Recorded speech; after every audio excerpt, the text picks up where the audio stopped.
the show that gives rotten movies a second chance. Today we're covering another comic book movie, and this time it's 2018's Venom. Like Fantastic Four, this is a Marvel property, but was not made by Marvel. Venom was made by Sony this time around. Venom scored a 29% on Rotten Tomatoes with critics, but an 81% with audiences. This film divided people who either really liked the movie. Venom is a brilliant dark comedy that completely dethrones Deadpool as the new king of subversive, self-aware superhero comic book movies. Or, didn't like the movie. And what we get is a very, very terrible comic book movie. So which side does this film truly sit on? Let's take our seats and find out. The movie begins with the Marvel logo. I gave Fantastic Four 5 points for that, but that was really just out of pity. And it's my rules, and so there's no points this time around because this movie isn't a huge pile of dog shit. We open on a spaceship flying in its natural habitat, space, before that bad boy crashes into East Malaysia. We see from the spaceship that all but one person dies in the crash. That and some symbiotes. The last man standing, or not standing, is taken into an ambulance before totally undertaking his way up and taking out the 2 ambulance people with him. We see the man's first victim burst out of the vehicle, cause look at me, she's the Venom now, and totally heals her messed up leg before we see Venom, the title, not the thing, Venom. And I really enjoyed this opening scene, so I'm gonna give it the 5 points I owed it from the beginning. So there you go. We smash cut to California to get our first look at Eddie Brock and Anne Wang. So I love Tom Hardy a lot, but it's pretty well known that his accent in this film is just all sorts of weird, and I'm gonna give it a -2. But other than that, I'm gonna give it a +3 for Tom Hardy and Michelle Williams, because they're always a plus in my book. They established that both of them have important meetings tonight, but they also have a third meeting, and it's called date night. We get a look at the Eddie Brock report as it's intercut with him driving his motorcycle to establish both of those things in one scene, which is fine. But what is not fine is he parks his bike in a spot where the front desk guy says, "Dude, you can't park there," and he just kind of walks off like a mega dick. And that's not cool, so I'm gonna give it a -3 points for that. We see Eddie Brock's boss telling Eddie that he has a special interview with Carlton Drake, and play by the rules and only ask about the space program, dude. Just, that's all you have to do. Don't have to be a badass 100% of the time. And by the way, remember earlier when I said it's called the Eddie Brock Report? But here the boss calls it the Eddie Brock Show. So which one is it? No, stop making me think about that kind of stuff, movie. -2 points for making me think. We get a date night scene with Eddie and Anne to establish that, again, Eddie doesn't play by the rules and was run out of New York because of it. This movie really wants you to understand that he's a badass, and it's already kind of tiring 9 minutes in, and I'm gonna give it -3 points. I'm sorry, movie. I'm sure you'll earn it back. Eddie then wakes up in the middle of the night and takes a stroll to the kitchen. As he does, he notices Anne's laptop. And he does what any normal, likable character would do in this situation, and he totally just goes in her personal email. Eddie, dude, what the hell? Not cool. -5 points. You're a bad boy. Stop it. Eddie clicks on a link that he knows is confidential, and if we didn't, he sure knows now. It details 3 wrongful deaths by the Life Foundation. More like the Death Foundation, am I right? Best joke of the video. We see Carlton Drake, a techie billionaire, talking to some kids on a field trip. When a kid goes to ask a question, all the other kids shush her, but Carlton Drake isn't having all that. Drake goes on a monologue, and after that, he doesn't even answer the girl's goddamn question, so okay, sure. We are then introduced to Dr. Dora Skirth, being played by Jenny Slate. Funny enough, I thought her name was Mona Lisa, and I heard she's the worst. We see Eddie interviewing Carlton Drake, and so as you would have guessed, Eddie Brock does not stick to the script and goes to ask Drake about the allegations that his pharmaceuticals kill people. Drake cuts the interview short and tells Brock he is done. And he's right, because we cut to Eddie Brock's boss telling him he's done. He gets fired on the spot, but he's not the only one. Anne also gets fired, and she also fires their relationship, because it is over. Talk about one bad day for one bad dude. These scenes are fine, but 15 minutes in and I'm still not rooting for Eddie Brock, and that's not good. So I'm gonna be generous and only give it -1 points. We see as Drake receives a shipment of symbiotes before we cut to the infected ambulance woman from the beginning of the film. She cuts a dude's throat for not letting her enjoy her eels in peace, and then she kills a bunch of other people for just, dude, leave her alone, she's eating her eels, man. She then goes over to a nearby old woman and infects her instead. We cut to 6 months later because Marvel-affiliated movies like to do that. And we see symbiote testing on animals for the first time, which isn't cool. But Drake says it's time for human trials, which is even more less cool. We see the Brockinator for the first time, and he's alone in a bar and down on his luck. We get a cute interaction with Eddie and a homeless woman that he knows, and I'm finally starting to turn around on Eddie as a likable character. As Eddie walks into a nice Mandarin shop, he watches the place get held up. She tells Eddie life hurts. Preach it again, sister.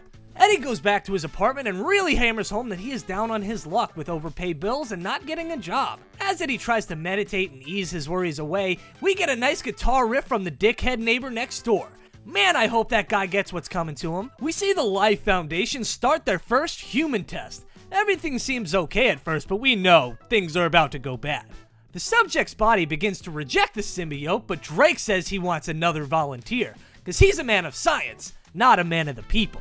All in all, we're getting scenes of a more likable protagonist and a less likable antagonist. I gotta credit the movie for that, and I'm gonna give it 3 points. We see Eddie again walking into his favorite drugstore, but this time he notices his favorite homeless woman isn't there anymore. Brock then notices that Doris has been following the whole time, and he calls her out on that shit. Doris tells Eddie that Brock was right the whole time, and she's worried about all the people dying. Eddie says he won't help, but we all know this is a movie, and eventually he'll say yes. On his walk, Eddie sees his ex with a new man, which is always tough to deal with. Ann and Eddie have that awkward talk where one says they want the other one back and the other one has moved on. It's a heart-wrenching scene that makes Eddie realize his mistakes, and I really enjoy it. I'm giving it 2 points. After Eddie looks off at the Life Foundation, he calls Dora and he's in.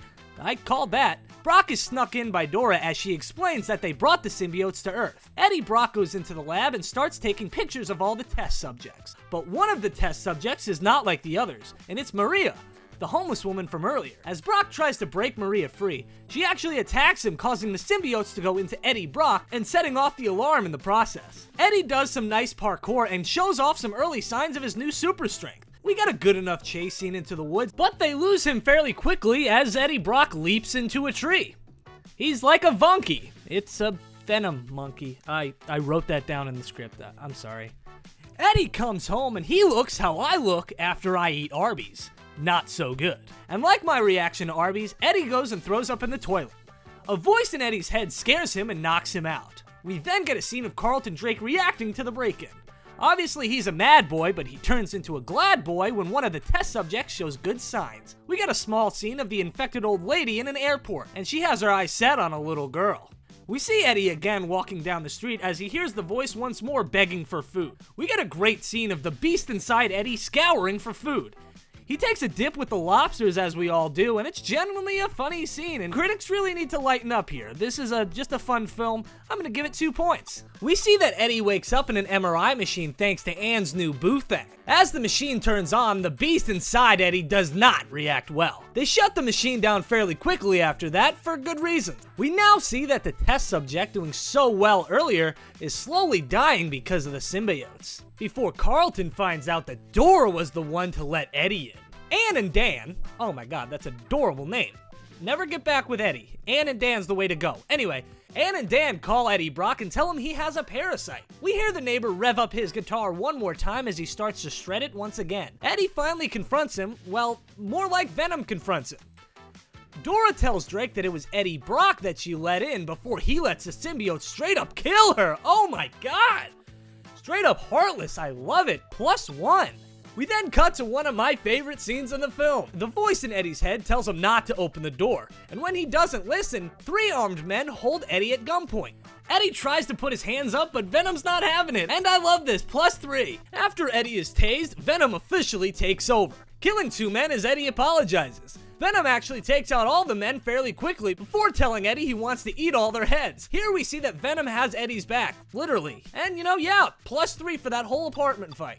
Drake sees what Eddie has become and he has fallen in love because he's achieved full symbiosis. Eddie hops on his motorcycle to run from Drake's men and his drones. We get some nice moments of Venom helping Eddie stay alive. These scenes are all sorts of fun, and that's a word I'm gonna keep using. Eddie is crashed into by Drake's henchmen, and it seems like it's all over for Eddie Brock. But it's just the beginning. Venom begins to fix all of Eddie's broken bones before super officially taking over this time. Venom straight up bites a dude's head off before escaping into the ocean.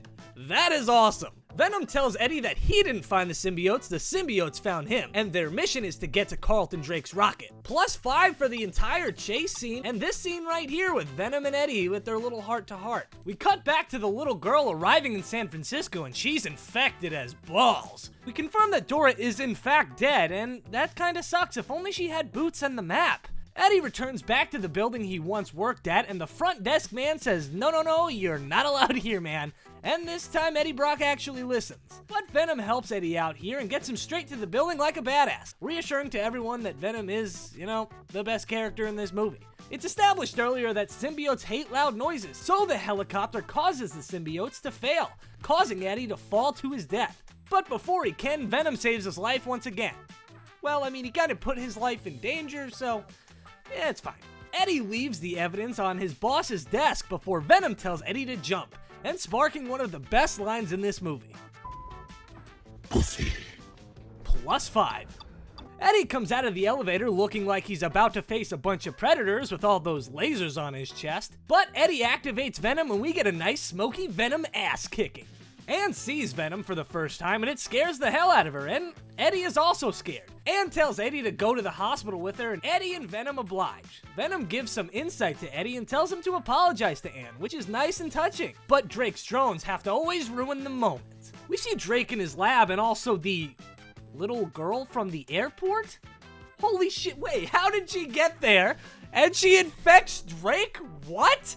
Oh my, that is dumb. I'm gonna give it a -5 for that. We cut back to Eddie and Dan talking about the parasite. Anne plays a high-frequency noise that sends the symbiotes right out of Eddie's body. The symbiotes manage to make their way out of the room through the air ducts before it infects the dog? Oh my god. But a venomless Eddie is taken by the henchman right to Drake's lab. Drake then interrogates Brock and reveals that he's a big baddie too. Oh, shitballs! That's Riot! Okay, let's give it +2. Eddie Brock is walked into the woods to be killed for whatever reason. He definitely could have just been killed in the room, but whatever. We see that one by one, each henchman is getting taken out before we see She-Venom. Oh shit! And you are one badass motherfucker! And then she sends the symbiote back into Eddie, +2 points.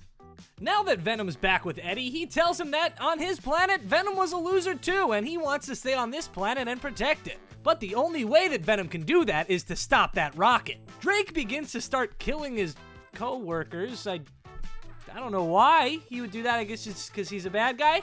But whatever, we're on to our big fight of the movie. Riot versus Venom. We got a quick back and forth before Riot rips Venom right from Eddie's body. But Eddie gets right back up and forms back with Venom because he won't give up. We get some fun visuals with this symbiote fight before they merge into one. Anne takes over the sound system, causing all 4 people to fall. I guess she just was like, I'm sure he'll be fine. If he dies, he dies. I murdered my ex. It's whatever. We get kind of this lame man-on-man fight, and both of these guys do not look badass. But Eddie Brock just straight kicks that dude right off the ship. But it's not over quite yet, and boom! Riot axed right to the chest. And yeah, Eddie's dead. Riot makes his way to the top of the ship, and the reports of Eddie Brock's death were greatly exaggerated. Venom jumps back into Eddie's body before jumping right back onto that spaceship. Venom gives Riot one last big old fuck you before he slits his rocket right in half. And that's the end of the fight scene. I think it suffers from the same Fantastic Four final fight scene, where it ends like super fast, and I'm sorry, I'm gonna have to give it a negative. Let's give it -3. We see Eddie Brock and Anne sitting on the sidewalk. Here's where we find out the Venom is still very much inside Eddie, and Dan is still going strong. Hell yeah, movie!